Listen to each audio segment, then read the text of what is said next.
No momento que eu tô gravando esse vídeo, o CACR11 fechou o dia com incríveis 42,40% de queda. É isso mesmo, 42,40% de queda. E tem muito investidor do fundo que não tem nem ideia do que está acontecendo.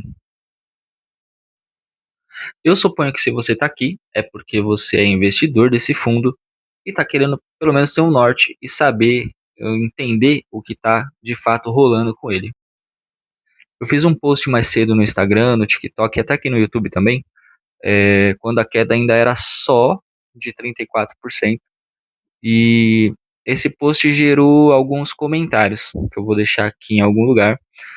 E esses comentários me fizeram entender que esse assunto merece um pouco mais de atenção e merece ser destrinchado mais amplamente, porque parece que teve muito investidor que foi pego de surpresa. E aí eu sei que a maioria de vocês está com aquela dúvida. É momento de comprar? É momento de vender? Mantenho ele na minha carteira? Fica comigo até o final que eu vou te explicar o que está rolando de verdade e isso vai ajudar você a decidir. Se você ainda não me conhece, meu nome é Renato, esse daqui é o Reinvest.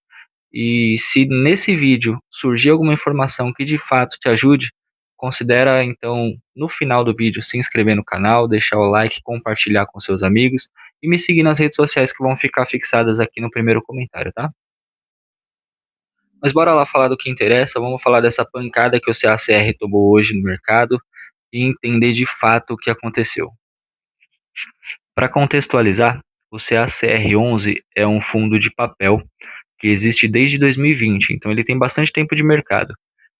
A tese do fundo ela é focada em empreendimentos residenciais em fase inicial, ou seja, o fundo faz o empréstimo de dinheiro para empresas, incorporadoras, loteamento que estão na fase inicial de construção de imóveis residenciais. O CACR teve sempre como característica fazer a distribuição de dividendos extremamente elevados, que variavam ali de R$ 1,20 até R$ 1,50 aproximadamente, tanto que no último comunicado, a gestora, inclusive, ela exalta esse ponto, né, que nos últimos 5 anos foi feita uma distribuição mensal ali, em média, de R$ 1,38. Isso obviamente ajuda o fundo a ganhar notoriedade, porque o mercado de fundo imobiliário ele é muito reativo a dividendos, né, a distribuição mensal. Então, naturalmente, isso atraiu muita gente para investir nesse fundo. E quanto mais pessoas investindo no fundo imobiliário, a cota também ganha em valor, né? Não é só a questão dos dividendos em si. Quanto mais pessoas procurando, é a lei da oferta e demanda. Quanto mais pessoas comprando, maior fica o valor. Então, assim, além do dividendo muito alto, o CACR11 teve momentos em que a cota valorizou bastante também. Mas aí no último dia 30 de abril, a gestora soltou o comunicado dizendo que em maio simplesmente não haverá pagamento de dividendos. Simples assim. E aí você, investidor do CACR11, me pergunta, Renato, o que aconteceu? Complicado, né? Para ter essa resposta, a gente precisa ir lá no último comunicado que a gestora soltou no dia 30 do 4. É um comunicado curtinho de 2 páginas. Eu vou inclusive deixar ele aqui nos comentários, porque senão o vídeo vai ficar muito longo e não vale a pena ler ele na íntegra aqui. Mas basicamente o que rolou foi o seguinte: os pontos principais que a gestora colocou nesse comunicado foi, primeiro, que o cenário atual é desafiador por conta dos juros altos e do alto endividamento das famílias. Esse foi o primeiro ponto colocado. Outro ponto que a gestora coloca nesse comunicado é que algumas obras atrasaram por conta de burocracias diversas, né, como, por exemplo, alvarás e registros que não saíram a tempo em alguns empreendimentos de São Paulo e na Bahia também. Então, isso acabou impactando bastante. E a Cartesia diz que optou por não pagar os rendimentos esse mês para evitar que as obras parem, né? Aliás, melhor, para garantir que as obras continuem, para que as garantias que existem nos contratos continuem valendo.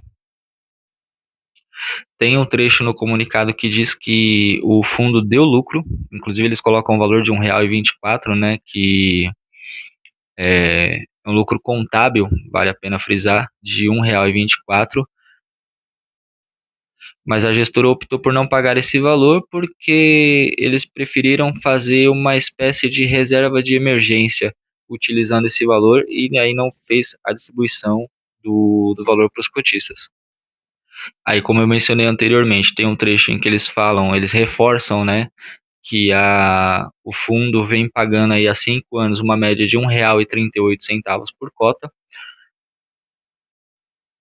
Eles terminam o comunicado dizendo que a expectativa é que essa questão, principalmente da documentação de alguns empreendimentos, seja regularizada ainda em maio, para que os valores voltem a entrar em caixa, para que aí sim possa ser regularizada a distribuição dos dividendos. Aí a minha opinião pessoal relacionada a essa atitude da gestora é o seguinte: a forma como eles fizeram talvez não foi a forma mais acertada, porque parar o rendimento assim sem aviso prévio, é óbvio que o mercado vai sentir, o mercado vai bater no fundo. Isso sempre aconteceu. Eu acho que o ideal seria eles terem diminuído o rendimento. Óbvio que também ia surgir todo esse barulho que surgiu, mas talvez uma intensidade um pouco menor. Um exemplo recente, né, algum tempo atrás, claro que são segmentos diferentes, mas o Rura 11 e até outros fundos de agronegócio tiveram um problema com alguns devedores, e aí foram obrigados a diminuir o rendimento, e o Rura 11 se destacou nesse ponto, porque eu lembro inclusive que o rendimento geralmente do fundo Rura 11 era 10 centavos, 11 centavos por cota todos os meses. E teve uma redução para 6 centavos, mas continuou sendo pago, né? E aí, com o tempo, o fundo se acertou, fez o caixa que precisava, conseguiu reverter a situação e hoje o pagamento está no mesmo patamar que era anterior ao problema. Então, eu imagino que a Cartese errou nesse ponto de uma hora para outra, sem aviso, parar os rendimentos, né? Mas aí a pergunta que continua é: e aí, Renato? Eu compro, eu vendo, eu mantenho, o que que eu faço, né? A real é que nenhum influencer sério vai dar essa resposta dessa forma. Compra isso, compra aquilo, vende, mantém. O cara que é sério, ele não vai falar dessa forma. Isso porque na realidade é uma decisão muito pessoal e depende muito do seu perfil, depende muito da carteira que você tem. É... Mas uma coisa que eu posso dizer e que muita gente talvez vai concordar é: os critérios para venda ou para manter são basicamente os mesmos critérios que você usa para comprar um fundo imobiliário. A pergunta que eu te devolvo é a seguinte: os fundamentos que te fez comprar o CACR11, eles ainda se mantêm? Faz essa pergunta honesta para você e responde de forma honesta. Esse comunicado que foi agora emitido no dia 30/4, ele foi convincente? Ele te deixa seguro de que os dividendos vão voltar logo e vão voltar no patamar que era anteriormente? Se você conseguir responder essas duas perguntas de maneira honesta e sincera, você já vai ter o caminho para poder decidir se você compra mais, se você vende o que você tem ou se você mantém esperando de repente voltar o valor para o patamar que era antes. O fato é que essa situação do CACR11 é uma lição clara sobre risco-retorno. Muita gente comprou, e eu tenho certeza disso. Talvez você que está me vendo aqui agora deve ter sido uma dessas pessoas que comprou única e exclusivamente porque estava pagando um dividend yield muito alto.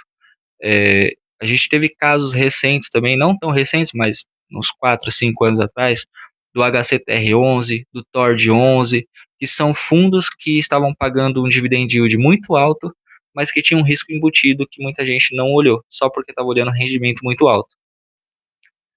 Então, num resumo, você se pergunta se os fundamentos ainda permanecem, se esse último comunicado te convenceu, e aí você decide se você compra, se você vende ou se você mantém.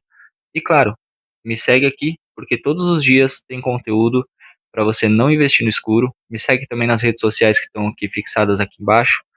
E lá no Instagram e no TikTok, normalmente eu posto conteúdos mais técnicos sobre os fundos imobiliários, justamente para te ajudar a analisar sozinho e não depender de dica e não entrar em nenhuma furada em nenhum fundo imobiliário que vai te trazer um problema futuro, tá bom? Muito obrigado pela companhia até aqui. Se inscreve no canal, deixa aquele joinha maroto pra gente, ok? E até o próximo vídeo. Um abraço.